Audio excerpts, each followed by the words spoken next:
Hello, this is Dr. Marty Klein with more Sexual Intelligence. Today I want to talk about the mistakes that people make after infidelity. However you define it, infidelity is very common, and it's usually disruptive, destabilizing, and hurtful. There's no one right way to navigate infidelity, whether your own or your partner's, but there are definitely some wrong ways.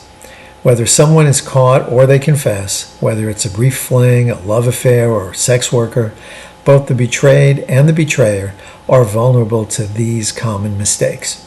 Number one, immediately deciding to divorce.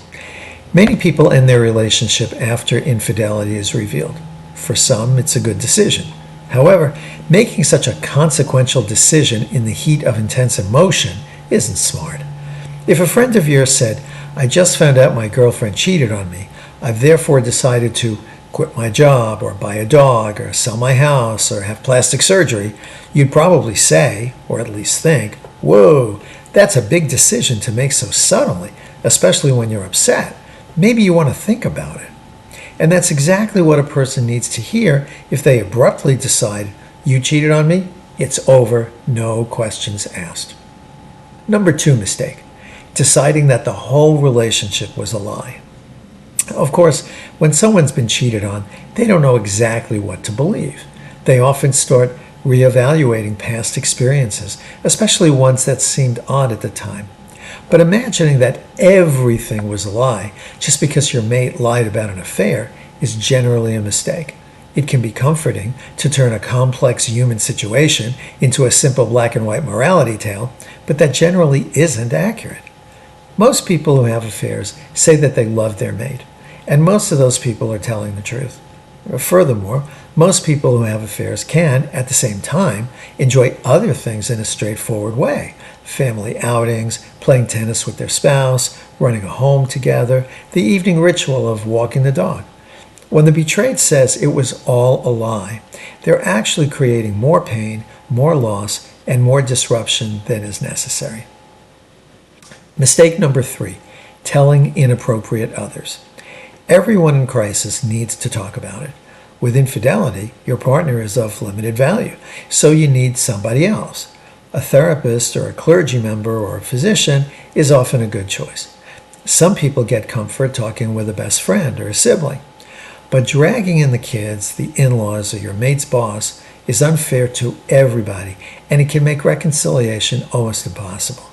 Whether the kids are minors or adults, do not tell them how their father or mother has broken your heart, especially if you want them to have any kind of relationship with the betrayer. It may feel good to you, but it will make the kids' lives much more complicated, typically with lifelong consequences. This is not loving, no matter how much pain you're in or how much the kids ask why you seem so sad. Couples in crisis, whether about infidelity or something else, need to draw a circle around themselves, creating a zone of privacy in which they can work out their issues. They need to learn to tell others, "Yeah, we're having marital difficulties, but we're dealing with them. We'll soon know what's best for us, and I appreciate your concern." What kind of difficulties? We've agreed to keep it private right now, and I appreciate your concern. Mistake number four, deciding it's sex addiction or porn addiction. Repetitive lying is not addiction. Regretting one's choices over and over is not addiction. Not understanding why you keep hurting your beloved is not addiction. And feeling out of control is not the same as being out of control. Most betrayeds prefer "he cheated on me because he has a mental disorder" to "he cheated on me because he's a selfish jerk," or "he cheated on me because I'm not attractive enough to keep him faithful." But deciding that infidelity is a product of a non-existent disorder prevents someone from taking responsibility for their actions, since it was the addiction talking. And it consigns them to lifelong recovery rather than a confrontation with and cure for whatever emotional, practical, or existential reasons made them choose infidelity. The sex addiction industry is pretty uninterested in sexuality in all its complexity. It mostly sees sex as a source of danger, trivializing masturbation, rejecting kink or poly, and lacking sympathy for genuine sexual passion.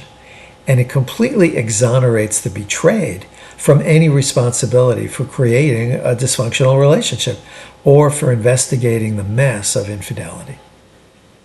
Mistake number 5, demanding radical transparency. Radical transparency involves someone sharing the complete details about their affair, plus providing complete access to their mobile phone. This is what the betrayed supposedly needs so they can begin healing and eventually trusting. But this is a one-sided approach to a couple's crisis. Only the betrayed gets to decide what complete means, rendering the betrayer completely powerless.